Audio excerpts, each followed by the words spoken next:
Okay, so if you are given a solution of 1,000 milliliters, infusing at 50 milliliters per hour, if it starts at 1500, which is 3 p.m. for us non-military folk,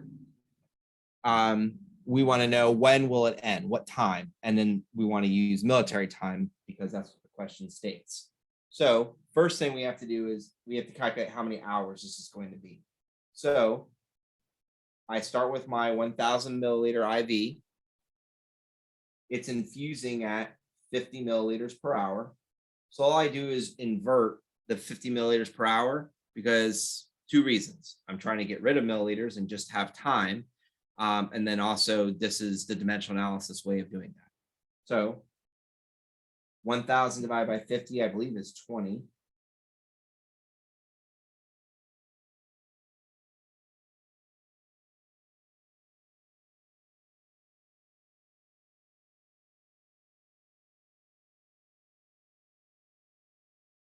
It gives me 20 hours.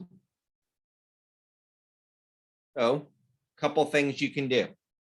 So in 24 hours, what time will it be? From 3 o'clock, from 3 p.m. in 24 hours, what time will it be? It will be 3 p.m. Right, it'll be 3 p.m. again, right? Does this say a day? Like does it 1500 on like a Monday? Day is not given. Okay. Well, just to simplify things, I'm just going to say it is on Monday. So it started at 3 p.m. on Monday. 24 hours later, it'll be 3 p.m. on Tuesday, but it's going to end in 20 hours. So you just take that 3 p.m., subtract 4 hours, or since if you're using military time, you can just say, okay, well, that'll be 1,100 hours.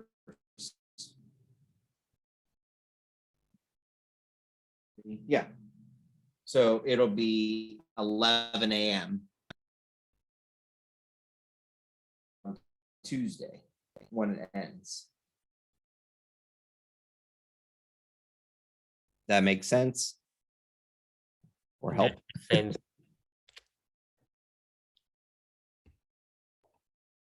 Yeah, so the trick always with this is sometimes it gets into like where it's hours and minutes. Then it starts to get a little bit more challenging. But you might see a question like that.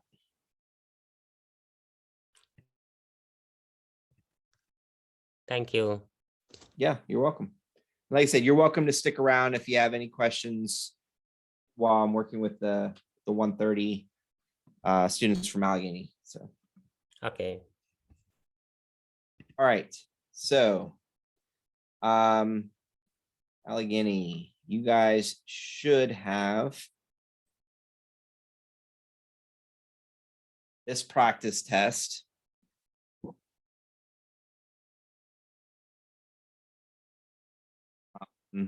Your test is going to be very similar to the 110 test you took last semester. The difference being that you're going to be taking this test next week as opposed to week 7 at the beginning of the semester. As a reminder, when you are doing inter-unit conversions like milligrams to grams, do not round your answers. So like for number 1, the answer is 0.75 grams. Do not round that to 0.8. Do not round that to 1. It stays as 0.75 grams. The only time you're going to round to the nearest tenth is if you're going from the like American units, American standard units, pounds, to the metric system, kilograms. Then you would round to the nearest tenth. Something that might be new is this urine output question. I can't remember if they were on the 110 test or not, but let me show you how to set that problem up in case you ever get stuck.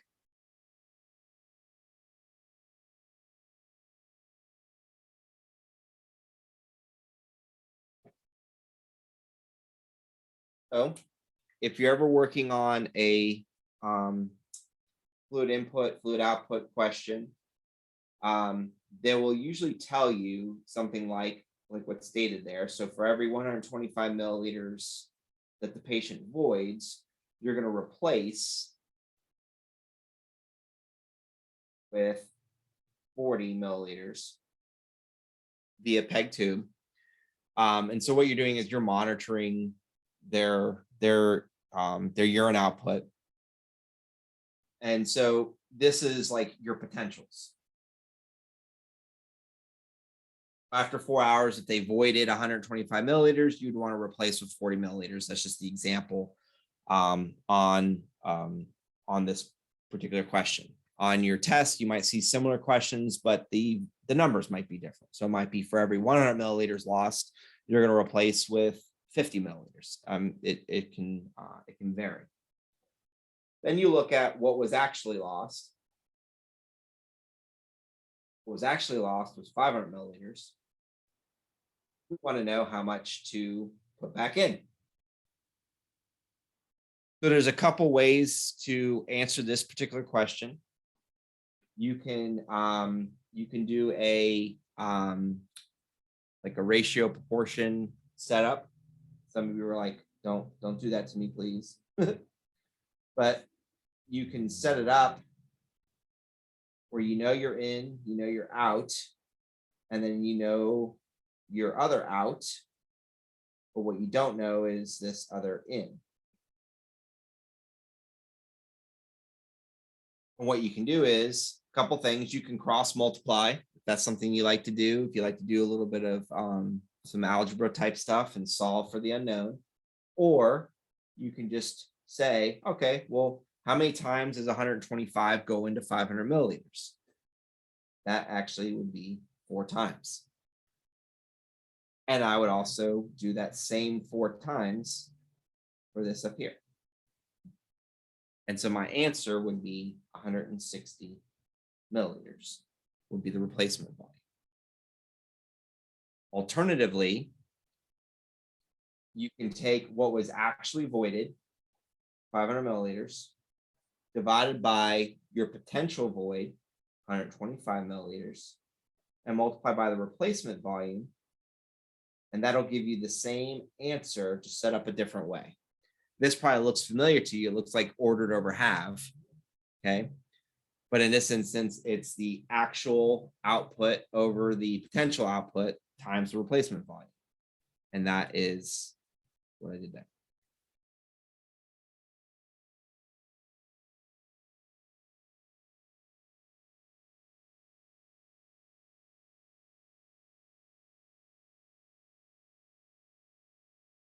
A couple things to pay attention to when you're looking at this and you're trying to decipher things. Remember to always read the question. So if it tells you how many teaspoons to administer, make sure you give your answer in teaspoons, not in milliliters.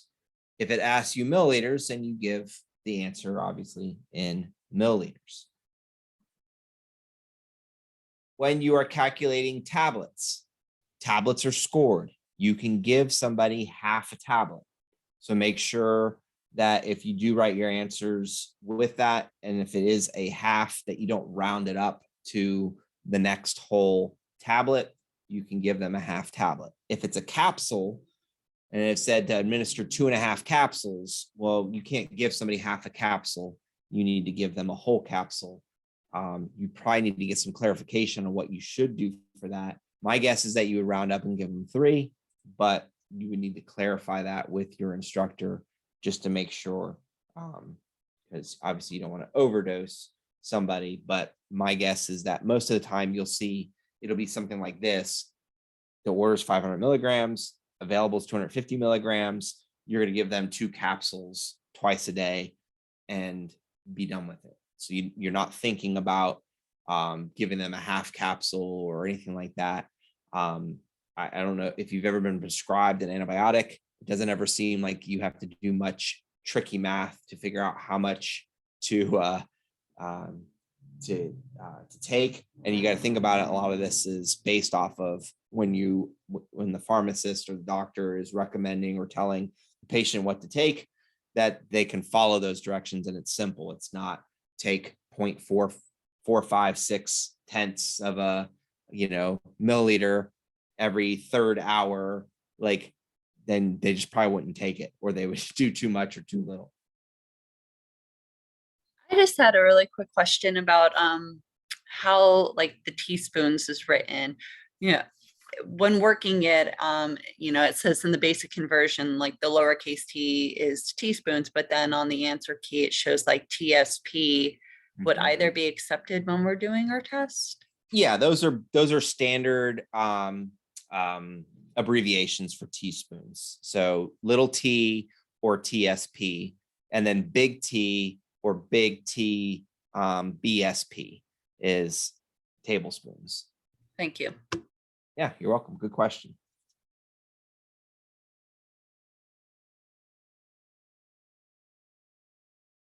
All right. If it asks you to mark the cup, make sure you're marking the cup. Put a line, draw a circle. If you aren't sure what your instructor wants you to do, please ask. So that way, I would say I see more often than not when I bring or have students go through remediation, they just forgot to mark the cup. They got the math right, they just didn't mark the cup, or they didn't mark the 2x. So make sure you mark. If it tells you to mark something, mark it.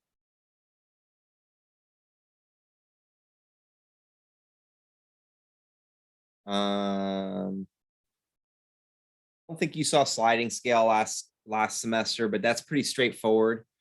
You just read what it says. It tells you if their blood glucose is 200, then you just look at the chart. Okay, I'm going to give them 2 units. Okay, it's pretty straightforward. It's not math, it's just procedure. You may remember the insulin and mixing of the insulin. So first of all, remember you're going to choose the syringe that has units listed. Keep in mind that the units listed are in they're 2-unit increments. So this is 10, 12, 14, 16, 18, 20. So just keep that in mind. That way you know what those increments are. If it says you're supposed to receive, or the patient's supposed to receive 10 units of regular and 40 units of U100 NPH, they're going to receive a total of 50 units. So you'd want to make a mark at the 50. And then if it asked you to make a mark at the level to be drawn up first, technically it's the 10 units of regular insulin, but the location of the 10 units of regular insulin is what trips people up. I don't even know if they're even asking this question anymore, but this is how, and then I have some examples of this on the OneDrive folder. So this is my total, 50. I'm just going to indicate that it's T for total. My regular insulin, because it was drawn up first, technically is here. In a hypothetical situation, in a vacuumed environment, it would still be here, and the 10 units would exist between the 40 and the 50. That's how they want you to kind of denote that. Whereas the NPH, I'm just going to write N, would be here between the R and the T, or between the R and the end of the syringe. I have a feeling that they'll just probably ask you to mark the total and then just to indicate. And then if you do run into this problem again, I have a feeling they've kind of done away with this question. Just write that you would do regular first. So I would indicate that regular first, 10 units regular insulin first. As long as you know and you're properly indicating that you would draw up the 10 units of regular insulin first, I think that's what's most important. And then that you can mark the syringe appropriately as well.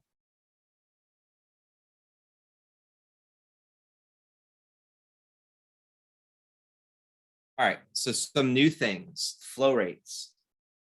So you didn't really jump into flow rates just yet in 110. I think it's helpful to look at that.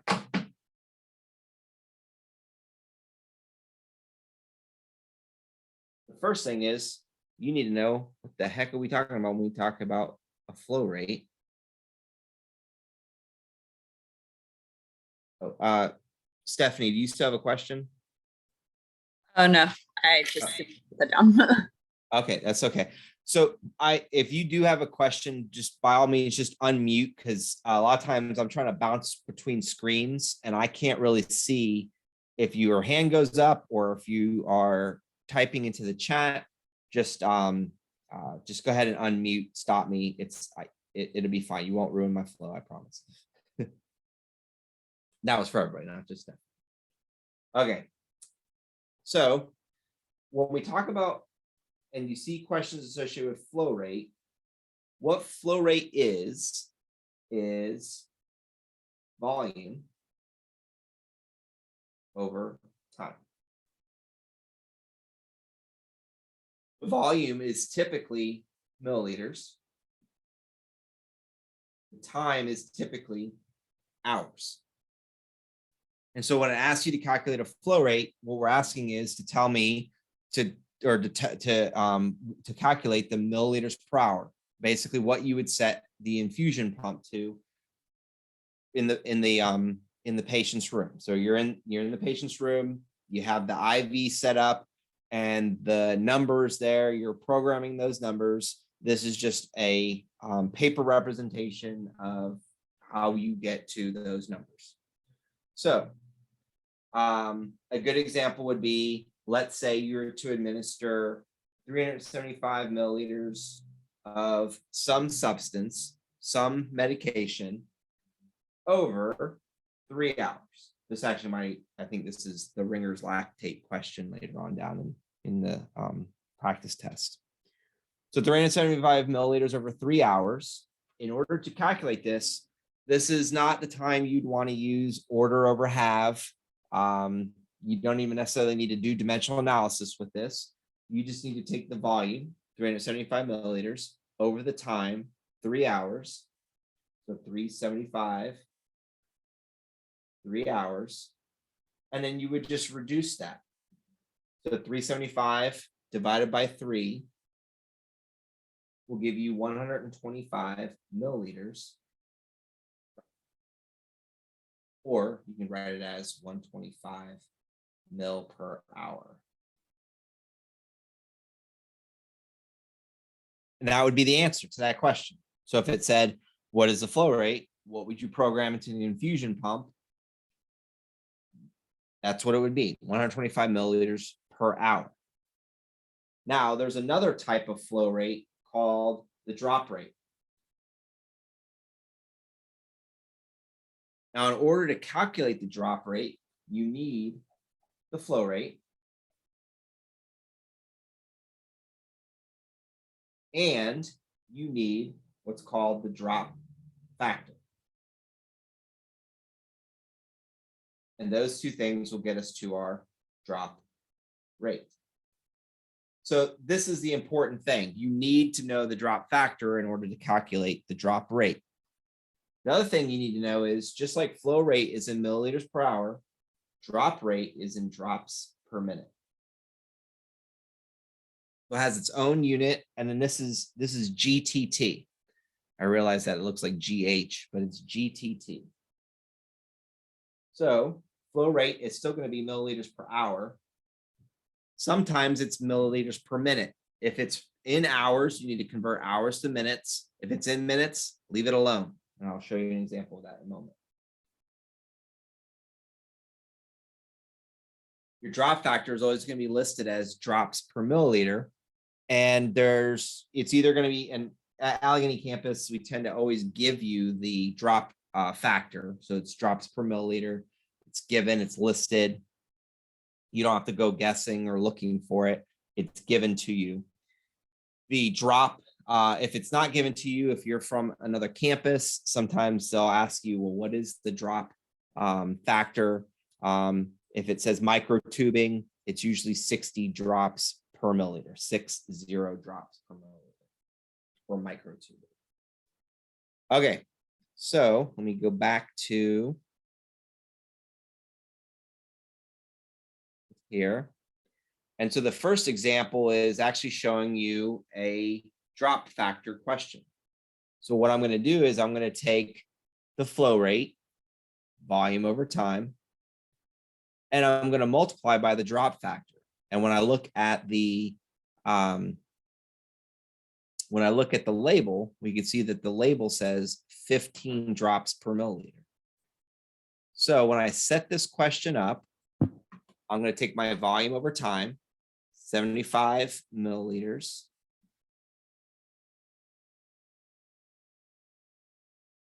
Over the 25 minutes.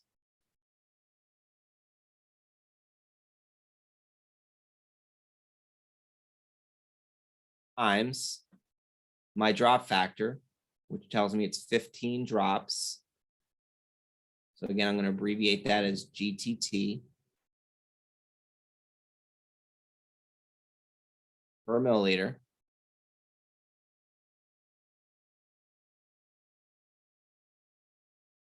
I'm going to make sure I'm in the right units before I do any kind of math. I'm left with drops per minute. 75 divided by 25 is 3 times 15. My answer is 45 drops per minute.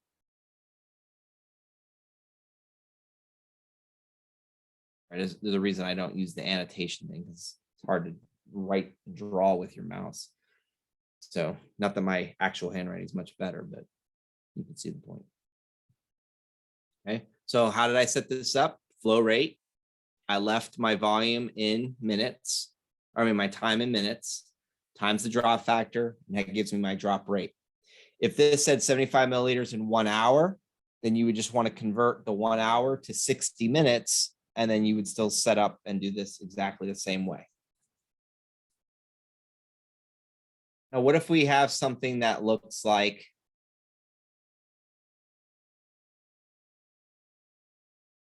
number 17? It says 120 milliliters, 90 minutes, and then to calculate the flow rate in milliliters per hour. So I'm going to go to my video here.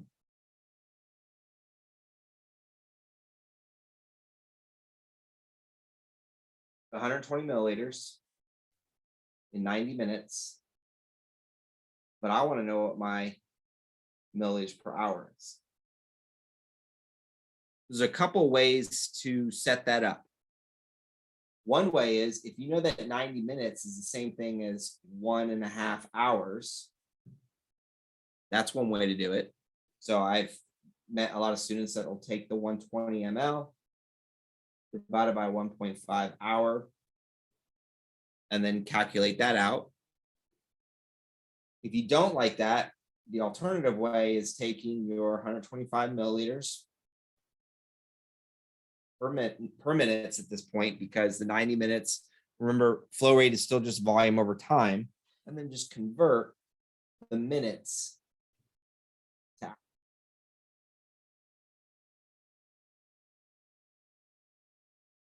Either way you set this up, you're going to get the same answer. And I don't know what that is off the top of my head, so I'm going to calculate it myself.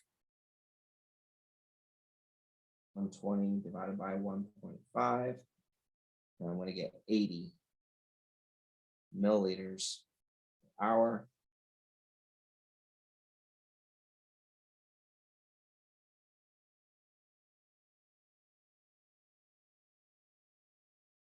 You can also rationalize through this, but I know that a lot of times they want to see your work, so you should write something down.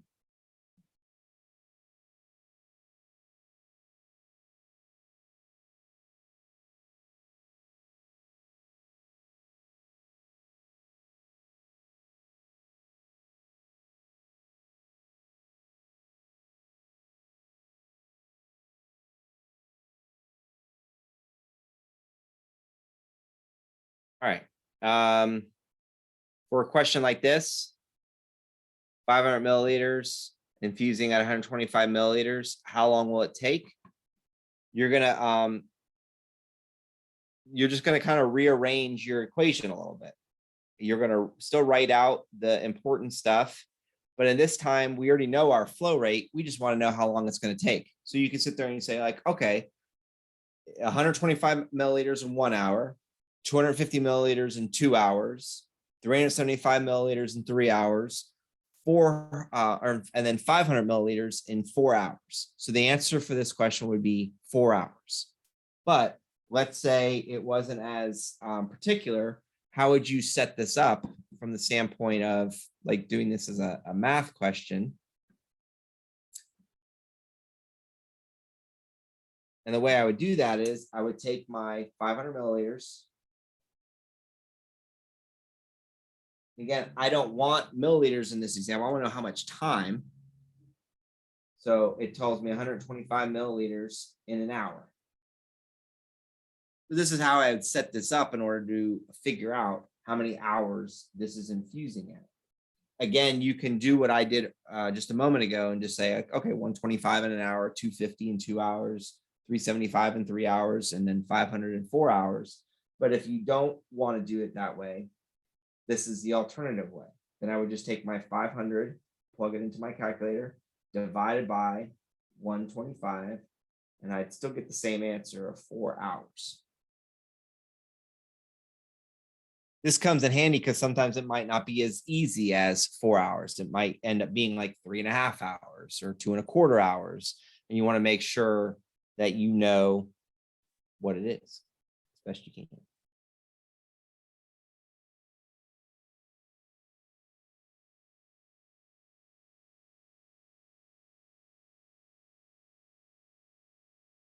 So I already worked through this example. Patient is to receive 375 milliliters Ringer's lactate over 3 hours. What would you set the rate on the infusion pump to in milliliters per hour? You would just take 375 divided by 3, and then you would get the 125 milliliters per hour. And that's what I used as my example for the first flow rate question, or the first thing when I was talking about flow rate just a few minutes ago. For this question, I'm going to take the 1440 cc's. Cc's are the same thing as milliliters. It's to be infused over 12 hours. So that's my flow rate. So using my equation here, I have 1440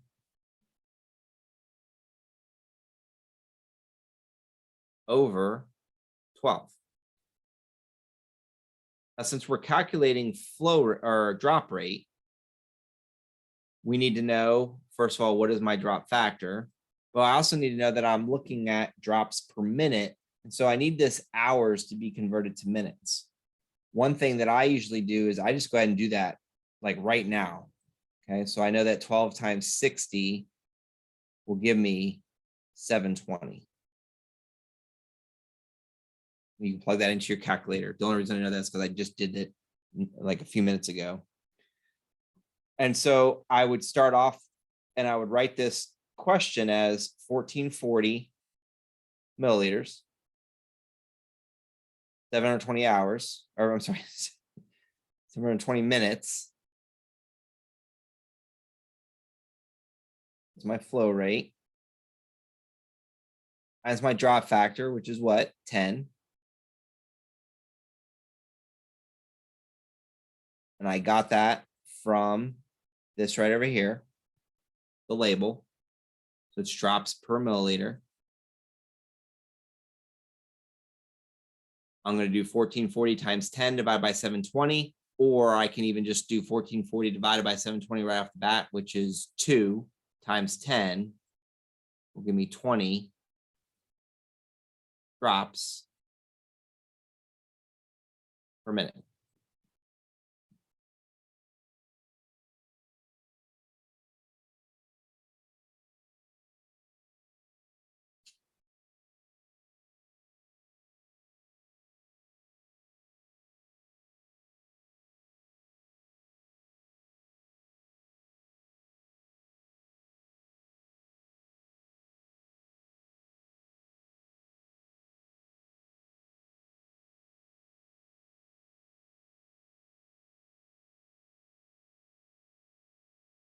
You may see some reconstitution questions like these. There's probably gonna be some newer ones that should be coming out at some point. If you're at Boyce or any of the other campuses, your reconstitution questions will look a lot different than this. But basically, like for this first one, it says you want to choose the vial, or let's see. Yeah, it says determine the volume in milliliters for the strongest concentration. If you're trying to figure out, well, what is the strongest concentration? It's the one that's going to have the most medication per milliliter. So if we have 5 per mil, 10 per mil, or 20 per mil, this is the strongest concentration. So if I'm calculating this, I'm just going to do 60 divided by 20, and then I would have 3 milliliters is what I would be administering for this particular medication. It's just very vague in general, in generic. For like this Pfizer pen question, now we have some extra information that sometimes people try to utilize to calculate their problems or their solutions. One of the reasons why I put this here as kind of the work up to 22 is just to kind of show you what you're looking for. When you're looking for your strength of your concentration of a medication, you want to look for the milligrams per milliliter. Excuse me. This right here where it says milliliters diluent added, that's just telling the pharmacy how much sterile water to add to the powder to get to the concentration. And so for all intensive purposes, if you see that, now you know, just ignore those numbers. They have nothing to do with calculating your solutions. These tell you your units per milliliter. So if it tells you to choose the strongest concentration, which it does, what's going to be the strongest? The 250, the 500, or the 1 million? And the answer is the 1 million units per milliliter. And so you just take your 750,000 divided by 1 million, and then you're going to get your answer of 0.75 milliliters. You're going to leave your answer as 0.75 milliliters because you know that a number less than 1, so 0. whatever, you would round to the nearest 100th place. Okay, so you want 2 significant numbers. If that answer was, you know, if it ended up being like 2.5 or 2.55, then you would just round that to 2.6, round it to the nearest 10th if it's a number greater than 1. Now, just because I've shown this to a couple other or to my to the students I work with that are at Boyce, this is actually a good thing to look at. So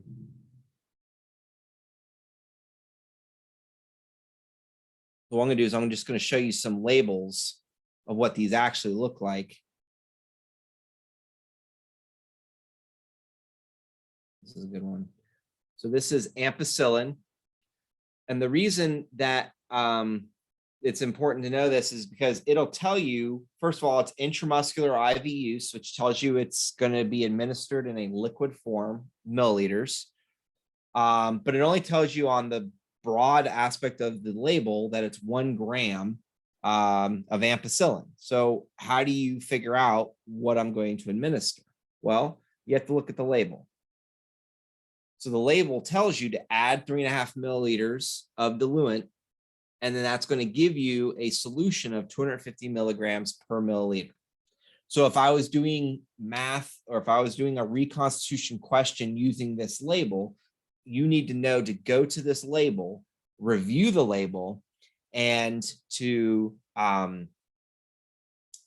use this information. So let's say I am giving, or the order was for 500 milligrams IM every 6 hours, then you would want to make sure you would use the 250 milligrams ampicillin per milliliter as your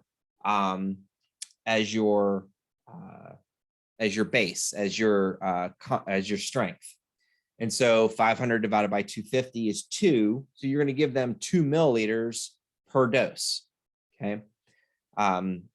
But this is what that would look like. I know that at Allegheny campus, this is not what you typically see, but I wanted to show you this. Also, you might want to pay attention to the usual dosage. Usual dosage is 250 to 500 milligrams intramuscular every 6 hours. So if the order said something like 100 milligrams, or if the order said something like 800 milligrams, you might question, is that safe? Is that effective? Is that okay? A lot of times if, the doctor ordered it, hopefully it's fine, but those are questions you might see, especially when you go into next semester, when you do pediatrics, you will have to answer those types of questions based on, is it a safe dose, particularly for the little ones. That's actually a question that I had for number 23, where it looks like you're mixing 2 drugs to get your total volume. So we're not going to be worried about if they're compatible for mixing right now? Right. So for this one, remember, this test is just about, can you do the math? So you don't need to worry about, is this like, are these okay or safe to get together? I've seen this as an example question multiple times. So my guess is that it's perfectly fine. But it's an example. So in reality, it might be dangerous to give someone both Vistaril and Meperidine. I don't know that specifically. But yeah, you would need to know those more for like the pharmaceutical aspect, or the pharmacology aspect, not necessarily the math aspect. The math aspect is, let's say it is safe to mix these two and to put them in the same syringe. You're just calculating strength of or the milliliters for the Vistaril, 60 divided by 50, the Meperidine or Mepridine for this, 85 divided by 75, and then adding those two numbers together, rounding to the nearest 10th, and then that would be your total volume. Good question.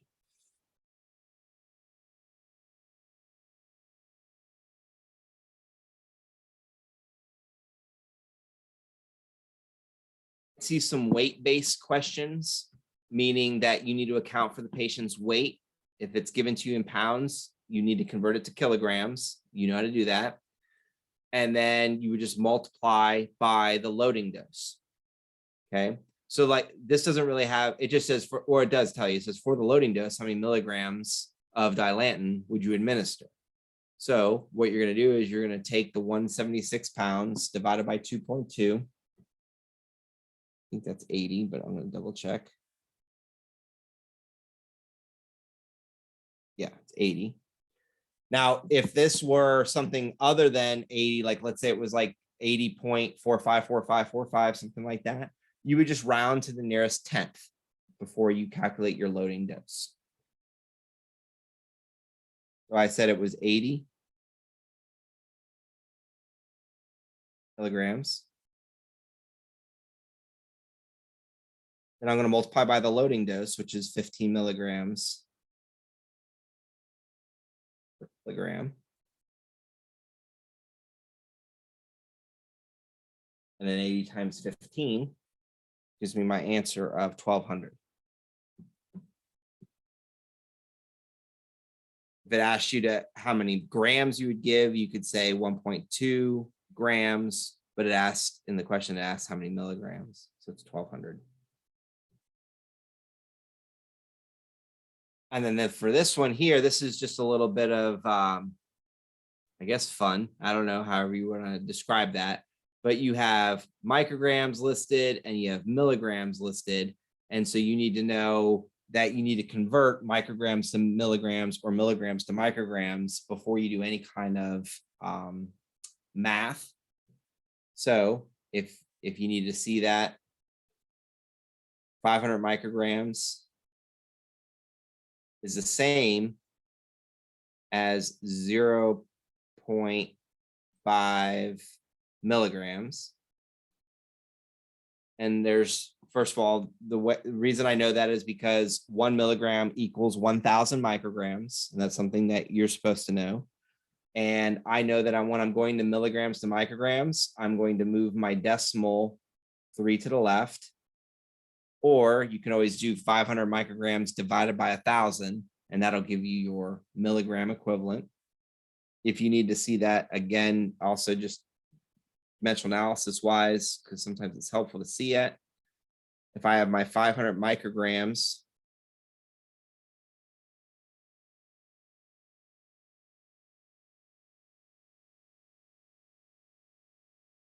you know that in 1 milligram, which is what I'm looking for, there are 1,000 micrograms. So that's how you keep in mind if you're multiplying or dividing. I get the same answer, 0.5 milligrams. Once you know that, now your order is 0.5 milligrams, your available is 0.05 milligrams per milliliter. You're just going to divide by the 0.05, and I believe your answer is just 10 milliliters.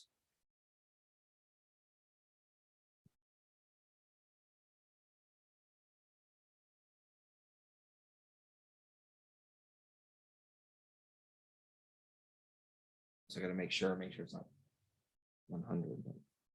0.5 divided by 0.05 is 10 milliliters.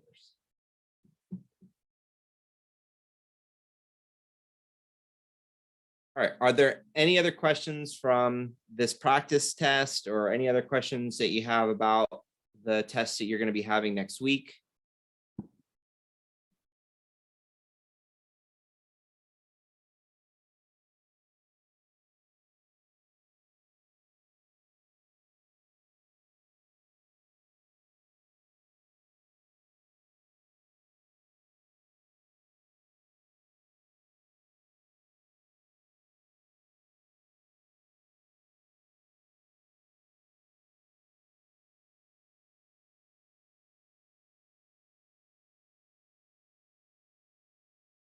Well, if there's no other questions, I will be here again for your for 1:10 or sorry for 1:30 later this afternoon. Can't remember the exact time.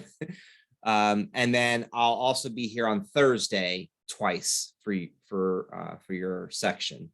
And then you're always welcome to pop in for any of the sections,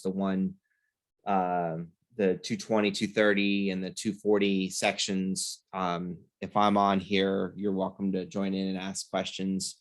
The best thing you can do is just practice these questions. If you're having a hard time coming up with the answer, or coming up, or you're getting stuck with something, or you find like an ATI question that you want to review, I can at least let you know, like, I don't think that, if you yes or no, if you need to even worry about it, but I can at least show you how to solve it. But if you don't have any other questions, then that's it.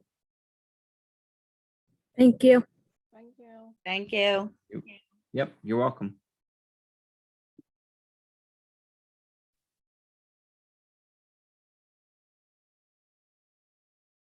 Thank you. You're welcome.